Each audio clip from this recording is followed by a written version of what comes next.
Hello again. Today I'm going to talk about my husband's diagnosis and how it came about. And it was a sort of convoluted path. I suppose I should mention too, I'm wearing my Betty Rubble pearls today. I realized I'm in all black, and when we're talking about a serious life-threatening diagnosis, I didn't know if black would be the best color, so I thought I would throw a little pop of color in. This necklace is made, I believe this is called blue lace agate, and it's supposed to help you with your manifesting your intentions or strengthening your convictions or whatever. My conviction today would be to try and be more positive in light of everything that's going on. So let's start with before Paul got ill. He was very healthy. He had exercised since he was young. He actually worked at a health club when he was in high school or college or something. He always lifted weights. He liked to run. He was very strong. He is very strong. And prior to getting ill, he was going to the health club very religiously 3 times a week. And he rarely deviated from that. Even when he felt kind of tired or whatever, he would go. So then back in October, this past October of 2019, he got what we thought was a cold. He was coughing a bit. He was very tired. Didn't really want to go work out. And I remember mentioning, well, maybe you should go to the doctor, but both of us were thinking, well, they're just going to say it's a virus, and, they don't do anything for that. So this cold kind of went on, and he didn't seem to get past it. But we were very busy with stuff we were doing on the house. He was working on a project on the exterior of our house, and we also had plans to go see our son in Philadelphia, and we were also going to do a tour of Gettysburg and actually go to a Civil War ball. So we were gearing up for that, which we did mid-November before Thanksgiving. And everything was fine on the trip.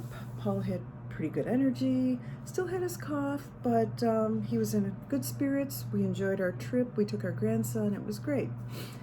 But then we got home. We got home on the Monday before Thanksgiving, and he was just really not well, and he actually wanted to go to the urgent care. So he did go, and for some reason I couldn't go with. I think I had to work that night. Yeah, that's what it was. I had to work. We had just gotten back, but that's the way it goes. And at the urgent care, I had told him, make sure they get an x-ray, because I was afraid there was some pneumonia going on. I guess I assumed they would get blood work, but they didn't for some reason. But she told him to follow up with his primary care guy. And he was feeling so icky, even worse, that he did make the appointment and went in on Friday. And that's when they found he had pretty significant anemia.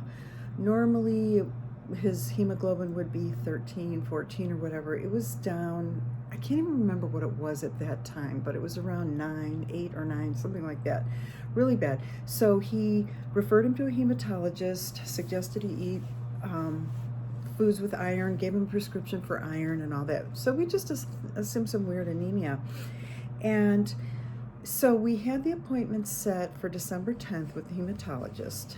That was as soon as he could get in. But as those 2 weeks went on, he was just getting worse and worse and worse. And finally, on, I think it was the Thursday before we would have seen the doctor, so that would be, I don't know, maybe the 5th? Yeah, I think it was the 5th of December. He was so bad. I've never seen him. He was just barely moving, so pale. And so we contacted the doctor, and he recommended that we take him to the emergency room, which we did. And he was admitted to the hospital. So they looked at everything. They thought that it was likely a GI bleed. So we're thinking, oh no, he's got colon cancer or something like that. And so they did, colonoscopy, endoscopy, all that kind of stuff. Anyway, they did a whole lot of stuff to try and rule stuff out, and really didn't have a concrete answer. So the day he was discharged was the day of the appointment with the hematologist. So we went right over there, And initially the hematologist thought, looking at his lab work, and he had drawn a lot of different things when Paul was an inpatient, and he thought it didn't really fit with anything other than maybe some sort of autoimmune thing. So we're thinking, okay, well, that's better than cancer, so yay. So he wanted to do a bone marrow biopsy. So we took Paul in that following Thursday for that. That was on the 12th, and it took until the 20th to finally get a diagnosis, because they were looking at everything and we're chewing our nails waiting for this diagnosis. And on the 19th, the computer access to his medical thing popped up with the lab results, and it popped up with this diagnosis of MDS, which is Myelodysplastic Syndrome. And we had actually heard of this because one of Paul's co-workers had been diagnosed and treated for this, treated successfully, thank God. But we didn't know much more about it than that. And so both of us were kind of Googling MDS, which is a real big mistake. I always tell the parents of my babies, don't Google stuff. And we shouldn't have, but we were like, what is this? And neither of us mentioned to the other what we had found, because when you look at the stats for MDS online, it really looks awful. It looks like, he's only got a couple of years to live and all this kind of stuff. However, what we didn't know is that those stats take into account very elderly people who may already have leukemia. Myelodysplastic syndrome is sort of a precursor to leukemia. Don't quote me on that, because I'm just learning about this now, but this is my understanding. And what happens with it is that the person's bone marrow develops these abnormal blast cells, which serve no function other than to get in the way of all the other good blood cells that the bone marrow is trying to produce. And in Paul's case, it was inhibiting his red blood cell production, which is why his hemoglobin was so low. And the only cure for MDS is a bone marrow stem cell transplant. You can be treated, there are drugs to treat it, and Paul is currently getting those, and I'll get into that in a minute. But the only cure is the stem cell transplant. So that night was horrible, because I had to go into work, and I'm sitting there thinking, oh my God, I'm going to be a widow, and how much time do we have? Do we have 6 months, 3 years? Can he live 10 years, 15? How much time do I have left with my husband? And it was a horrible night, and of course I got floated that night, so had to put on the professional armor, put on the happy face, try to block it all out. And usually when I'm at work, I can block out my personal problems, but this was a little more severe, really hard to do, and half of me just wanted to fall into a puddle of tears. So we had an appointment the following day, and the doctor told us everything that I mentioned, what MDS is, what the treatment is, and the eventual hopeful cure. And so he got Paul linked up with a transplant doctor down at University of Chicago Medicine, Dr. Liu. So that was all set. We were going to meet with him. Okay, then we had another little bump in the road.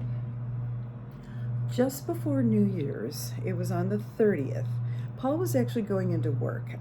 He was trying to work from home, but wanted to go in because he felt like he needed to be there. So I was driving him to work, because with his hemoglobin so low, I really didn't want him driving because his reflexes are slowed down.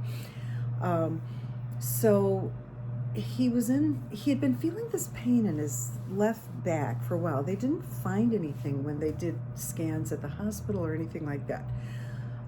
But it was getting worse and worse, and then in the car ride, it was becoming unbearable. And he had been taking Tylenol for pain. He had, besides the pain in the left back, he also had the weird pain in his right femur, which either was from the MDS crowding the bone marrow and causing pressure on the bone, or it possibly could have been from his subsequent diagnosis, which I'll get to. Anyway, he was in so much pain. I said, do you want me to stop the car? And he said, yes. And so we pull up in front of this house, and he's hanging onto this little tree in this random person's neighborhood. I don't know what they were thinking if they looked out, but it was so unbearable. And we were right near a hospital in association with the one that we go to closer to home. So I said, do you want to go to the emergency room? He's like, yes. And I dropped him off at the emergency room, and by the time I parked the car and got in, he's at the desk. He's got his head on his hands in so much pain, and so they got him back as soon as they could, but it took a while before they could do anything and get him some medication. And then they did a specialized CAT scan, and they found that there was this enlarged lymph node pressing on one of the ureters, the tubes that go from the kidney to the bladder, and it was obstructing it. They also found that his urine function tests were abnormal, indicating that the urine was not filtering through. So he had to have a little stent placed, a little plastic tube placed to keep the ureter open. And so he had that done that evening and stayed overnight, and then while he was there he got a blood transfusion because his hemoglobin had dropped really low. And then we went home, and that was our New Year's Eve. Coming home from the hospital wasn't really all that much fun, to put it mildly. But then that led to the doctors wondering, why is this lymph node enlarged? And we met with the transplant doctor, and he really wanted Paul to get a biopsy of that lymph node. So, and getting in for that took some time. So another couple weeks passed, and he finally had the biopsy. And then the lab, they were very thorough, so that's a good thing. However, it took, I think, 2 weeks to get the final result of that lymph node biopsy. And the bad news was that on top of the MDS, he also has non-Hodgkin's lymphoma. Thankfully, it's the most easily treatable kind, but why both? And it happens sometimes. I didn't know that. And now that we know that, we were wondering if perhaps the cough he had was from a lymph node pressing on his trachea, lung, or something. He did have a PET scan eventually, and the PET scan did show some other enlarged lymph nodes, but whatever, the treatment was going to be the same. So that's his diagnosis. And now the treatment, what's going on with treatment? He has 2 different types of chemotherapy going on. For the MDS, the treatment he's getting is a drug called Vidasa. And this is an injection. It's 2 injections that goes into either the fatty tissue of the tummy or the back of the arm. And the patient gets that 7 days each round of chemo. So Paul will go in and he'll get it Monday through Friday, and then he comes back the following Monday and Tuesday and gets the number 6 and 7 of the Vidasa. Vidasa you get every 28 days. So Paul has had 3 rounds of that so far. For his non-Hodgkin's lymphoma, he's getting a drug called brentuximab, and that's an infusion that he gets every 3 weeks. It goes through an IV, goes in over about a half an hour, and that's the treatment for that. And he's also had 3 rounds of that. He will get a 4th round, and then we are hoping he will go in for his transplant. And his younger sister and his older sister both are 100% match for the bone marrow, so thank God for that. And they're going with his younger sister because she is younger, so that's an advantage. And she'll need to get some injections that will cause her to produce more stem cells, and then they'll extract them using something similar to dialysis, IV in each arm, and they take out the stem cells, put the rest of the blood back in. And we're very grateful that she is willing to do that for Paul. It's like the best gift. She's giving him his life. She's giving him a cure. So, and we're very grateful to his oldest sister for being willing to, if things don't work out with Marianne. Unfortunately, Paul's second oldest sister herself is not in good health, and so she would not be able to donate, and we wouldn't ask her either. So that's the treatment plan. Now, things have gotten a little bit weird with this coronavirus outbreak. I'm going to do a separate video on that and how that's affecting his treatment. And I'm going to talk about that in regards to emotions with cancer patients and cancer caregivers, because it's bad enough to have your loved one have cancer, but then to have things get messed up with the treatment plan because of this unforeseen, weird, random thing that has happened is really awful. It's early April 5th today. I think that's right, yeah. Wait a minute. Oh no, it's the 6th. Sorry, April 6th. And things are still very uncertain with that. But I just wanted to share with you what his diagnosis was and how all the diagnoses came out. In retrospect, the blockage of the ureter was a blessing in disguise, because if he hadn't had that, we wouldn't have found the enlarged lymph node and we wouldn't have known about the lymphoma. My understanding is that the transplant and the treatment around that would wipe out everything, hopefully, but it is better to have the patient get some chemotherapy ahead of time. That's my understanding. Don't quote me on that. Again, I'm learning. So in that sense, it's good. It was horrible for Paul to go through. Awful pain. So that's what's up with his diagnosis. In my next video, I'll talk about coronavirus and what our current plan is, which really isn't a plan at all, and that really bothers me because I like to have everything set. I want to schedule. I want to know what's happening when, even knowing that can change. Just having landmarks, and it was going great, and it's like, okay, you did that, you did the PET scan, yay, that's done.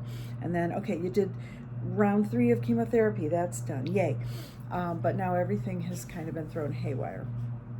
But I will go into that a little more in the next video. So thanks for listening. Talk to you later. Bye.